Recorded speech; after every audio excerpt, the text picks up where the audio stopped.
In order to take the next steps in our bus build, we needed to understand insulation.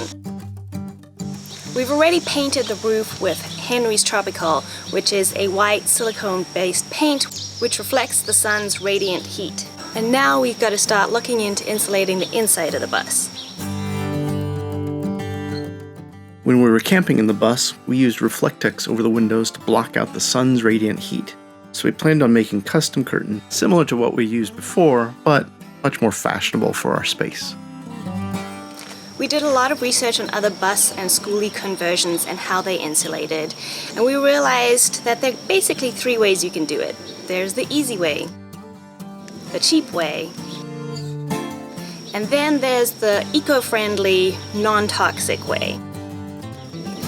And most people are very opinionated that their way is the right way. At first it seemed like the best option was to just pick the insulation with the highest R value.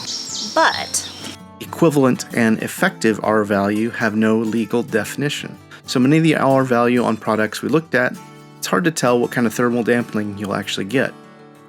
But as one engineer who's converted a bus shared with us, R values are good tools, but it takes more advanced theory to address non-traditional materials for non-traditional uses, like our bus conversion.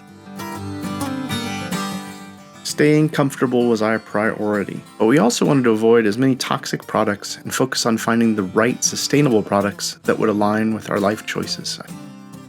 luckily, we knew exactly who could help us out with this because our sister-in-law is a sustainability administrator at an engineering firm with a LEED AP accredited professional. My job is basically just to, I guess, remind design teams of sustainability measures throughout the projects.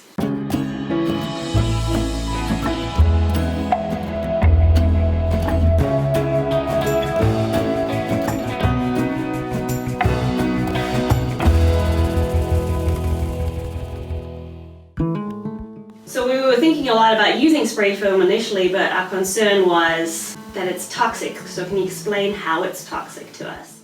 Sure. So it's mostly toxic through inhalation of vapors and dust during installation, and then also off-gassing, like through the use of the material.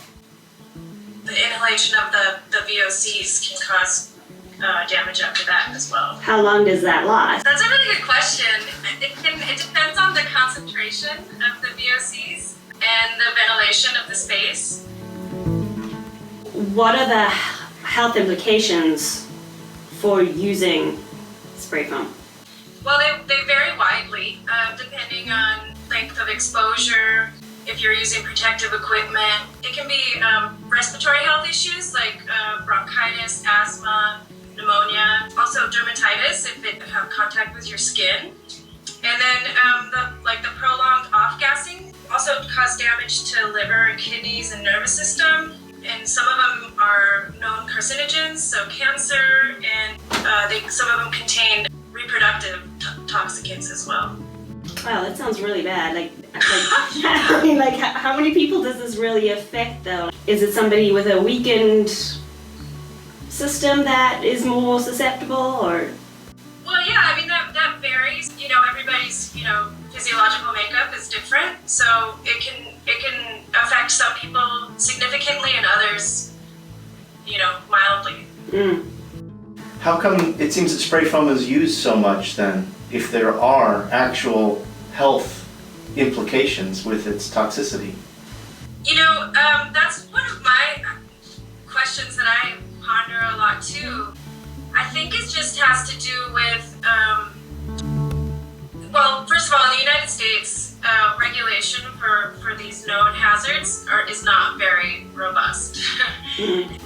And then secondly, and I think it's easy to use. I think is its main, pro in the pro list. It's also inexpensive compared to a lot of materials. Are there more stringent restrictions in other countries? Yeah, I don't know them specifically, but I do know that Canada and Europe have a lot more restricted materials than the United States does.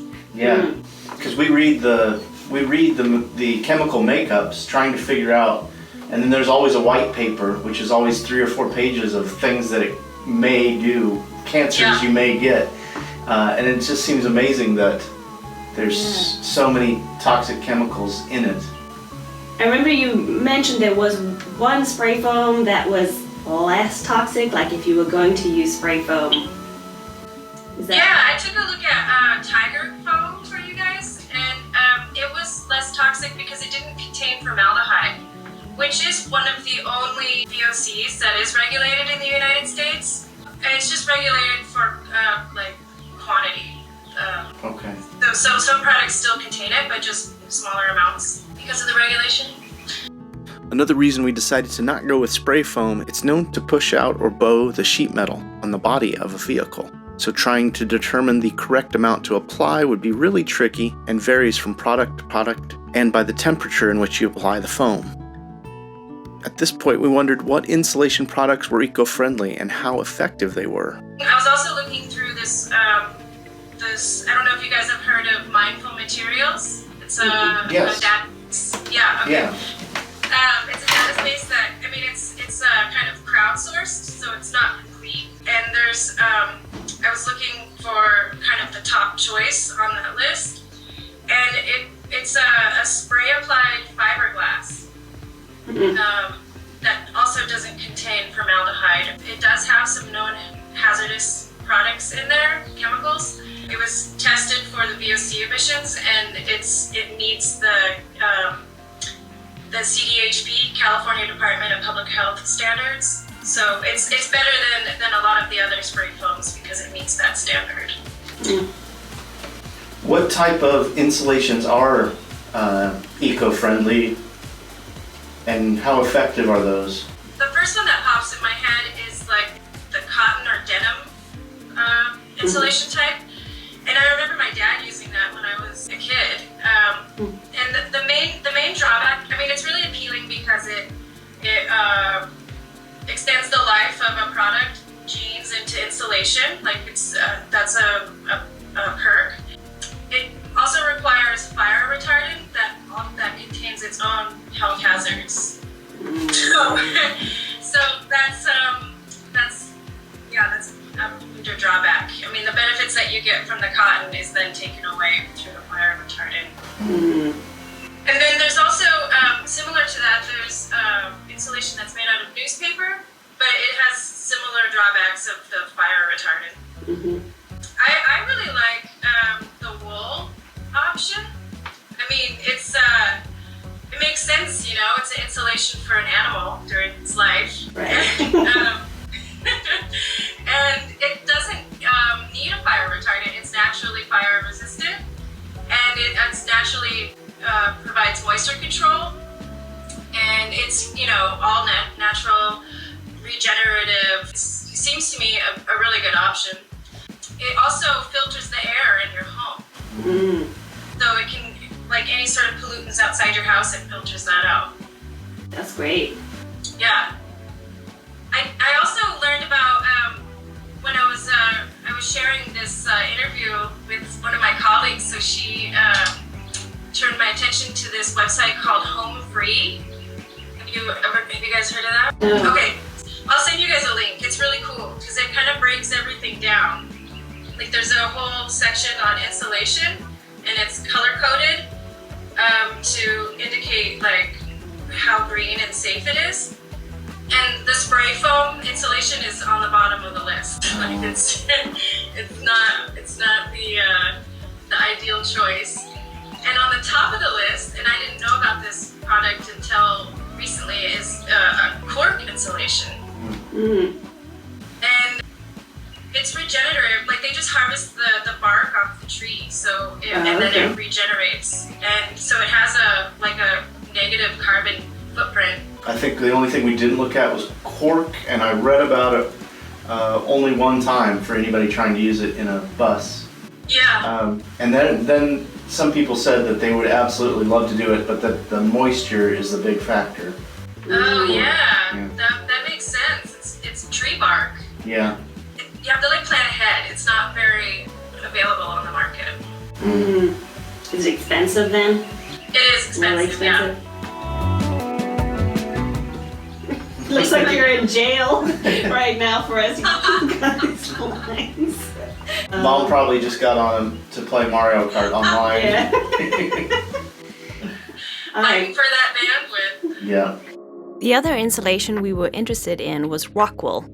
Our research taught us that it is not actually wool, it is mineral insulation made from stone. It's naturally moisture resistant, fire retardant, and acts as a sound insulation. And it looked a lot easier to install than spray foam. So what can you tell us about Rockwool? Like, where does that fall into the story? That's really interesting. I just finished a project that was using Rockwool, and we kind of classify them as, well, we color code them. Like green is like really good, and red is, maybe consider using something else, basically. And throughout the product line, there's green ones and red ones. Like it varies widely throughout the product line. It's a mineral wool, and some of them contain formaldehyde and some of them don't. Is basically the difference. We have a number of factors in our bus, which is that it's basically a roller coaster. It's like insulating a roller coaster because it's going to be shaking at 70 miles an hour a lot. If there is any toxicity, does that toxicity get released when it's being shaken around? When it comes to Rockwool, even eco-friendly Rockwool products wouldn't be a good solution for a bus, as the fibers can be shaken free and when inhaled have been linked to lung cancer. What would spring to your mind when we're talking about an insulation that we'd like to be sustainable and non-toxic in an environment where it's actually shaken around and may flake out into the atmosphere of our living space? Yeah, I think that the spray foam would probably not be a very good choice because the dust will continue to be circulating through your space due to shaking around during movement. So I think that would be a choice to avoid.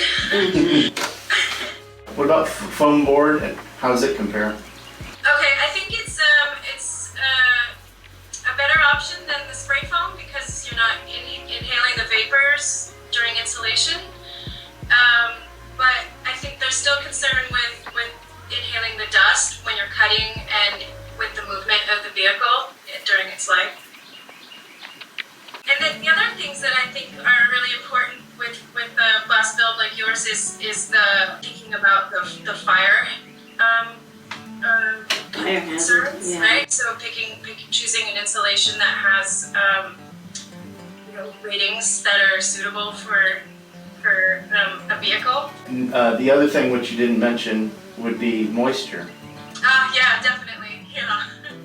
The more we looked into it, the more we realized that there's plenty of moisture outside, but then living in the space, cooking and breathing and taking showers, we're outputting moisture all the time too. So without having something sealed up that insulation leaves behind, it's very important to think about the moisture and the content. It is.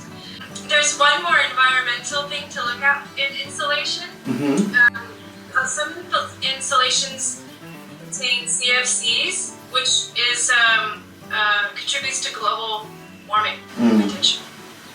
What about all the sheep farts? Do those count against you? Good question. No, remember the wool filters the air. Oh, right? Yes. Their farts are filtered clean by the time it gets out their fur. Yeah. At this point, we were starting to think that wool insulation was the best option for us. Sheep farts and all, we were pretty sure that natural wool was going to be our choice for our main insulation. We're already at a disadvantage with our roof as it's aluminum, and aluminum is a superconductor. Choosing the right insulation for our roof to slow down thermal transfer, the transfer of heat energy from the roof to the interior materials and walls, are our goals. However, there was one more product that we needed to look into, and ceramic insulations were on the top of our list. Ceramic insulations were originally developed for the U.S. space program. We'd found that these products were used for insulating kilns, commercial ovens, and safe at working temperatures up to 2200 degrees.